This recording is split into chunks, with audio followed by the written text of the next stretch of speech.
শুভ সকাল। আমি পুষ্পরানী মণ্ডল, প্রভাষক, ভূগোল বিভাগ, ভারতেশ্বরী হোমস। তোমাদের সঙ্গে আছি তোমাদের বাংলাদেশ ও বিশ্ব পরিচয় এই বিষয়ের অষ্টম অধ্যায়ের বাংলাদেশের জনসংখ্যা পরিচিতি। এই অধ্যায়ের আজকে শেষ পর্ব।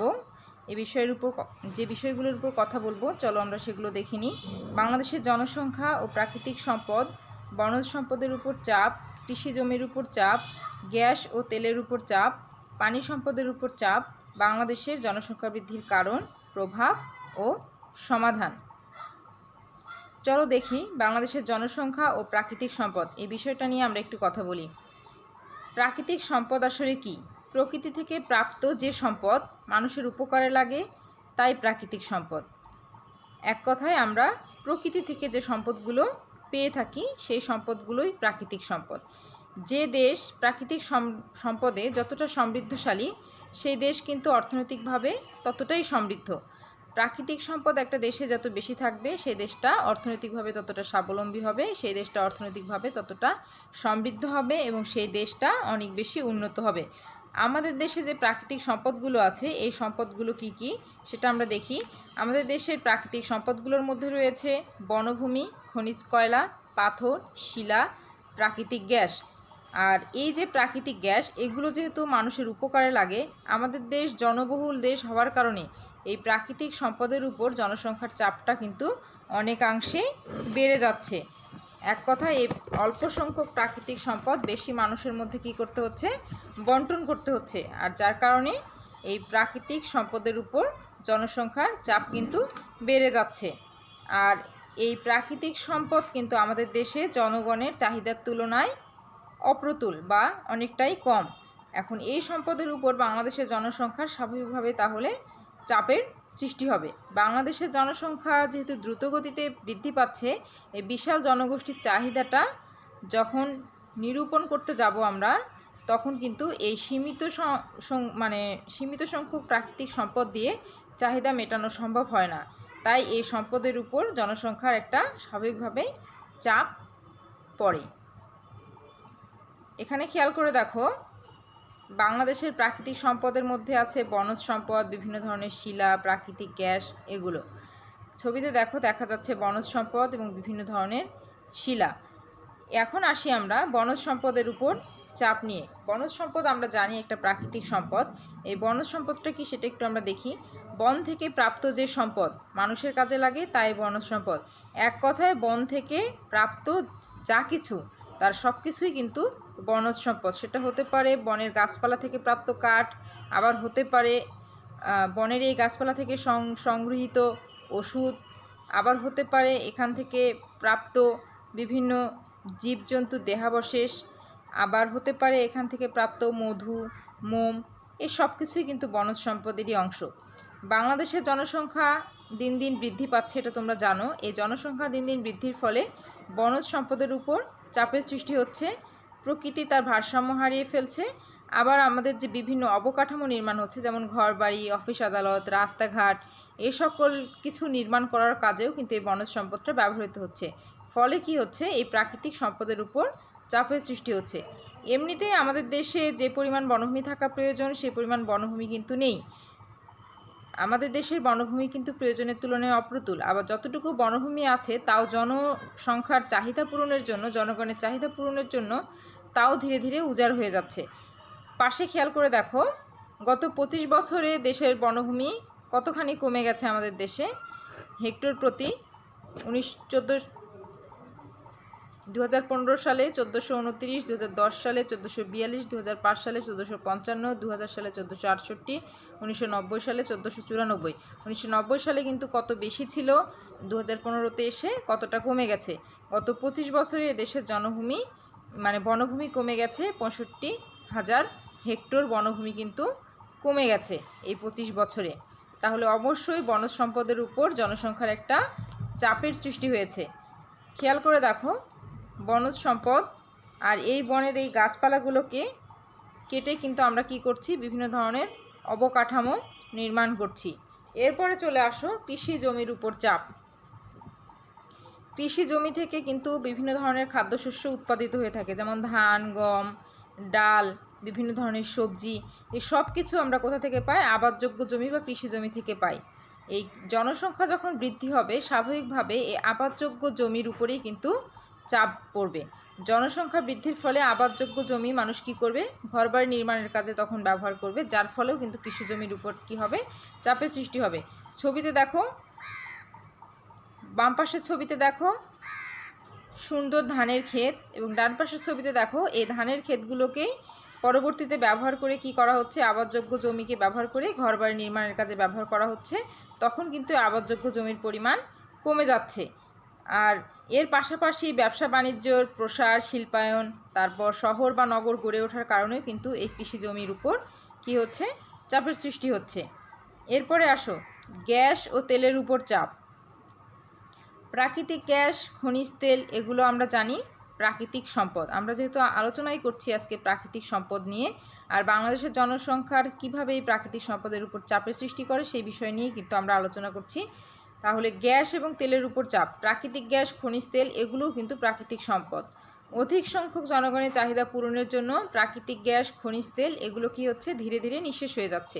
বিভিন্ন কলকারখানা, যানবাহন চালানোর কাজে গ্যাস ব্যবহারের ফলে গ্যাসের উপরে চাপ বাড়ছে। এই যে প্রাকৃতিক গ্যাস আছে, তোমরা খেয়াল করে দেখো, বাসা বাড়িতে রান্নার কাজে কিন্তু আমরা প্রাকৃতিক গ্যাস ব্যবহার করে থাকি।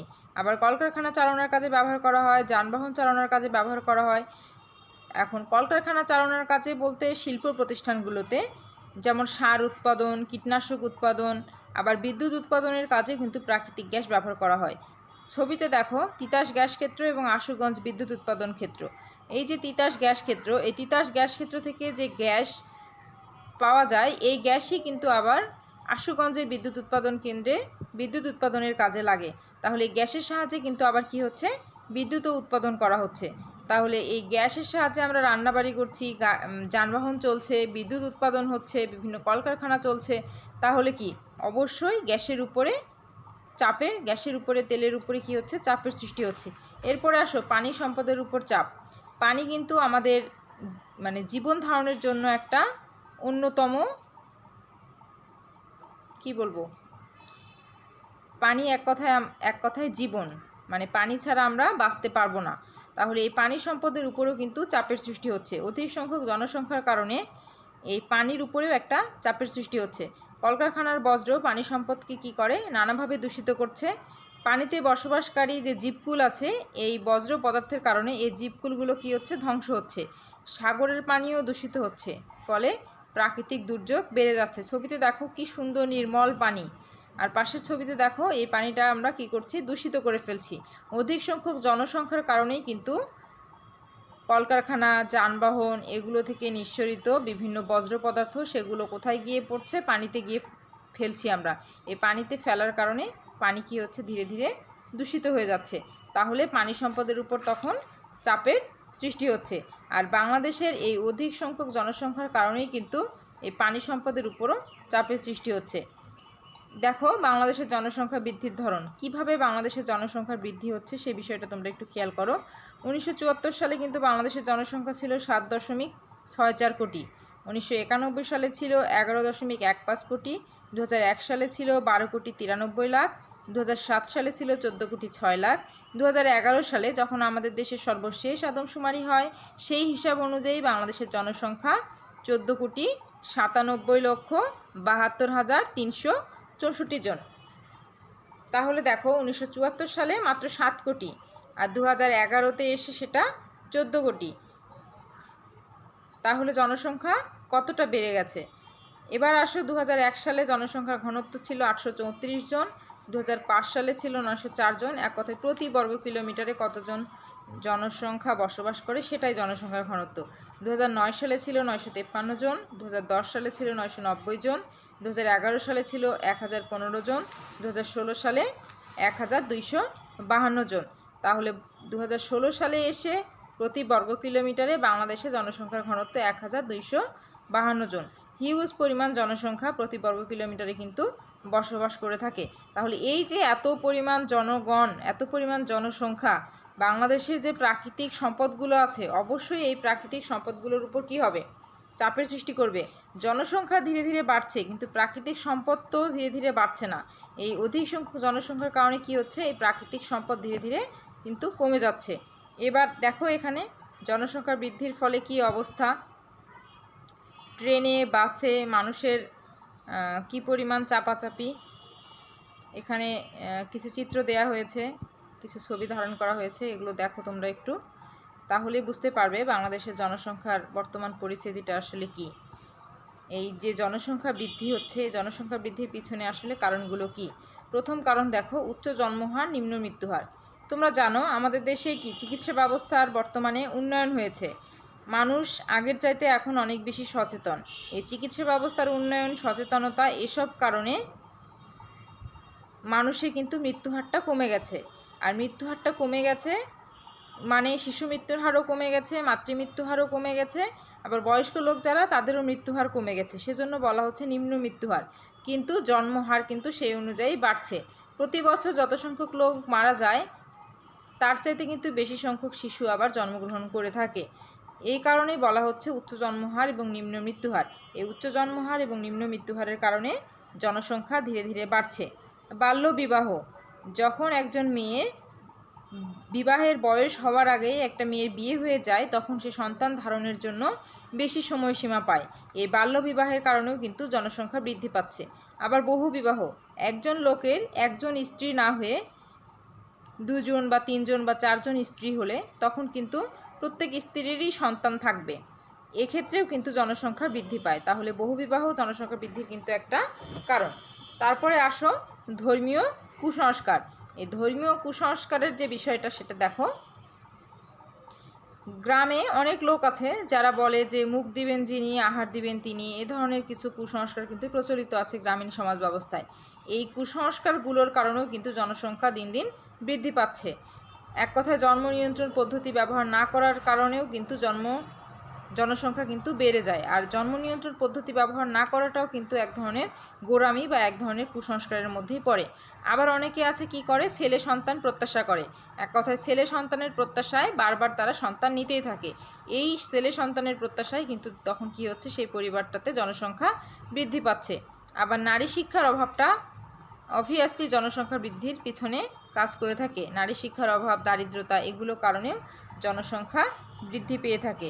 এরপরে আসি আমরা, এই যে জনসংখ্যা বৃদ্ধি পাচ্ছে আমাদের দেশে, এই জনসংখ্যা বৃদ্ধির ফলে কি কি ঘটনাগুলো ঘটছে বা আমাদের দেশে এটার কি কি প্রভাব পড়ছে। এই জনসংখ্যা বৃদ্ধির কারণে নির্ভরশীল জনসংখ্যা বৃদ্ধি পাচ্ছে। নির্ভরশীল জনসংখ্যা কারা? একটা পরিবারে যারা শিশু বা বয়স্ক লোক তারা কিন্তু নির্ভরশীল জনসংখ্যা, কারণ তারা অর্থনৈতিকভাবে সেই পরিবারকে স্বাবলম্বী করতে পারে না, তাই তারা নির্ভরশীল জনসংখ্যা। এই নির্ভরশীল জনসংখ্যা কিন্তু ধীরে ধীরে আমাদের দেশে বেড়ে চলছে। এই নির্ভরশীল জনসংখ্যা বৃদ্ধি হচ্ছে। এই জনসংখ্যা বৃদ্ধির কারণে কি হচ্ছে, প্রাকৃতিক সম্পদের উপর চাপ পড়ছে। আমরা দেখেছি এর আগের স্লাইডগুলোতে প্রাকৃতিক সম্পদের উপর কীভাবে চাপ সৃষ্টি হচ্ছে, বনজ সম্পদের উপর, পানি সম্পদের উপর, তারপর কৃষি জমির উপর, গ্যাস এবং তেলের উপর, এই প্রাকৃতিক সম্পদগুলোর উপর জনসংখ্যা বৃদ্ধির ফলে চাপের সৃষ্টি হচ্ছে। স্বাভাবিকভাবে বাসস্থানের উপরও চাপের সৃষ্টি হচ্ছে। একটা পরিবারে যদি 10 জন লোকের আবাসস্থল হয়, সেখানে যদি জনসংখ্যা বেড়ে 20 জন বা 25 জন হয়ে যায়, তাহলে সেই 10 জনের বাড়িতে তো এই 25 জন 20 জনের থাকা সম্ভব না। তাহলে অবশ্যই তাদের জন্য কি করতে হবে, আর একটা গৃহ নির্মাণ করতে হবে। তখন গৃহ নির্মাণ করতে গিয়ে কি হবে, অবশ্যই আবাদি জমির উপর চাপ পড়বে বা অন্য জমির উপরে চাপ পড়বে। তাহলে এই বাসস্থানের উপর চাপ, আবাদি জমির উপরও চাপ পড়ছে।